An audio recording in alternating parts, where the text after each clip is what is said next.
Hey friends, it's Hope, and today I'm here to talk to you guys about my top 5 favorite books that I have read up until this point in 2016. I cannot believe that it is already halfway through the year and I'm doing really great with hitting my reading goal on my Goodreads challenge. And recently I've kind of felt a little down about the books that I've been reading because for the life of me, I have not been able to find a book that I have been completely over the moon about, and a book that I'm just like super excited to rate a 5-star rating. And I'm sure I'm not the only one that has felt like this in their reading journey, but it kind of made me think, all right, we're now halfway through 2016. I know that I've read some really great books, and because I really haven't been super ecstatic in talking about books that I've absolutely adored, I wanted to make a video over the books that I have read this year so far and just completely gush about them to you guys and hopefully convince you guys to read them if you haven't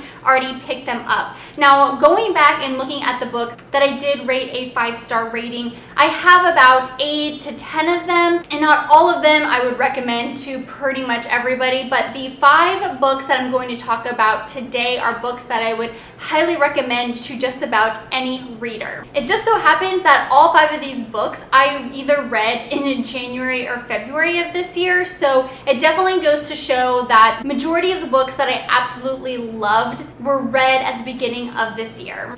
Alright, so the first book that I want to talk to you guys about is a book that you guys are probably familiar with because it is no stranger to the booktube community. I was a little late jumping on this train though, and I'm so glad that I finally picked it up. I actually listened to it on audiobook, so one day I will go back and actually read the physical copy that I have here to show you. But that book is The Night Circus by Erin Morgenstern. If you guys don't know what this book is all about, it's about a traveling circus and everything that lies within it. There is a wonderful cast of characters in this novel, but the 2 magicians that we follow, Cecilia and Marco, and their journey as they are pitted against each other. And even though that they are rivals in this book, they seem to find a way to come together and forget about all the competition that lies between them. And this book was by far one of the most beautiful things I have ever read.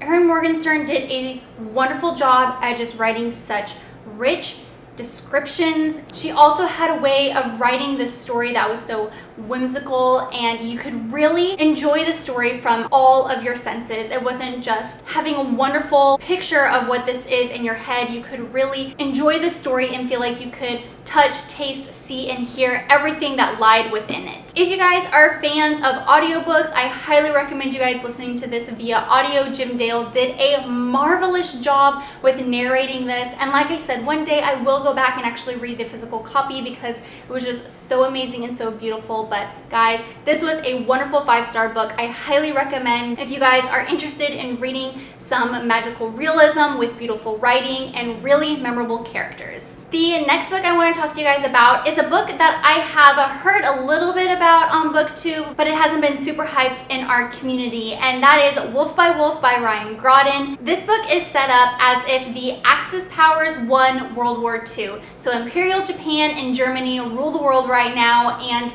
within this book, we follow our main character who has escaped from a concentration camp, and she has decided to go undercover essentially to compete in this motorcycle race to win an exclusive audience with Hitler to then assassinate him. And guys, this was such a fun read. I loved seeing what life could have been like if the Axis powers did win World War II, and just the motorcycle competition that was woven into this story. I absolutely adored the characters, and I adored just the plot and how fast-paced this story moved. I never felt like it dragged on. I love a good love story and some type of romance woven throughout the book, and while this did have a smidgen of a little love story, it wasn't the main focus, which I actually really enjoyed. And if you guys are a fan of Ryan Groden's book, The Walled City, I definitely think that you guys should check this out because it was even better than that one. The next book I want to talk to you guys about is a book that impacted me so much and that I will recommend to all of my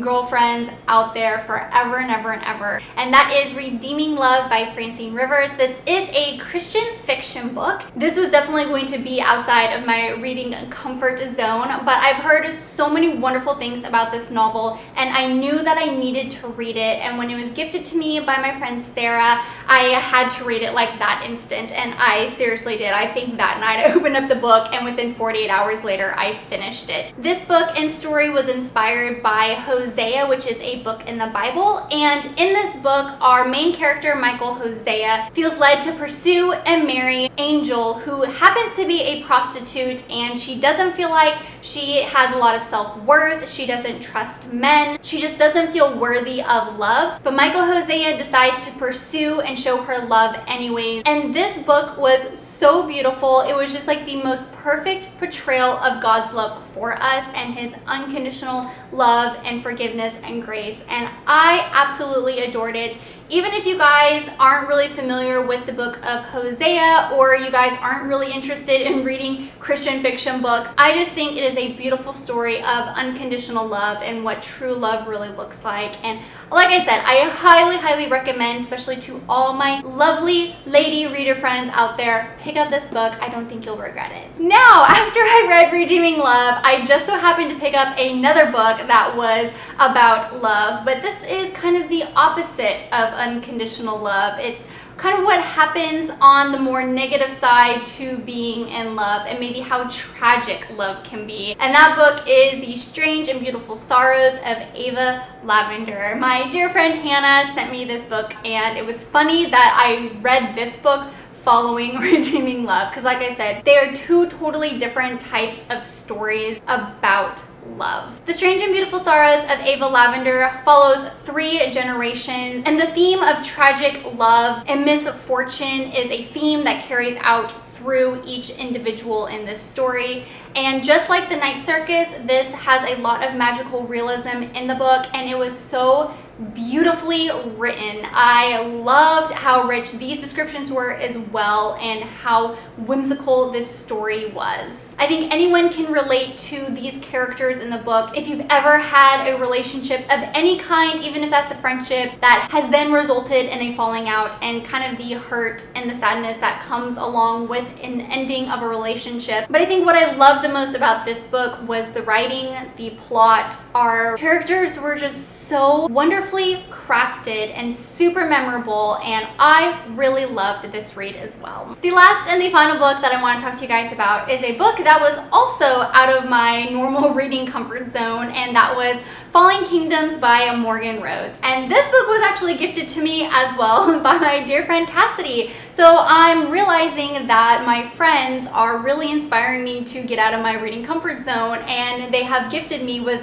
really great, beautiful books that I really adored this year. But yeah, Falling Kingdoms is a YA fantasy book revolving around multiple kingdoms who are trying to maintain their power, but we all know that poop eventually hits the fan, and the power that they maintain isn't good enough. So in this book, we get to follow Cleo, who is a very privileged princess, now having to face violence and adversity for pretty much the first time in her life. We also get to follow Prince Magnus, who is the son of a very hateful, treacherous king. We also get to see one of my favorites, Jonas, who is a rebel in this whole cause, and he is ruthless. Like, he is going to get what he wants, and he doesn't care how he's going to get it. And we also follow Lucia, and she is a sorceress. So this book has a wonderful cast of characters as well, and even though it was a fantasy and I at the time didn't really care for fantasy novels, it just grabbed my attention and it kept me interested, and I just read the 3rd book, so I'm definitely going to be continuing the series, and I really adored what Morgan Rhodes gave me in this book. There was just enough action, just enough plotting, just enough romance, just enough fantasy elements to really keep me intrigued, and I thought this book was beautifully done. Alright friends, well that does it for the top 5 favorite books that I've read so far in 2016. Let me know down below what some of your guys' favorite books are, and if you have read any of these books, what did you guys think of them? I'm hoping that the rest of the year I will find some more books that I absolutely adore and that I'm over the moon about. But until then, we will just stick to these 5, and I'm happy I got to discuss them a little bit more with you all. Thank you guys so much for watching today. I hope you have a wonderful day, and I'm sure I will see you soon. Bye.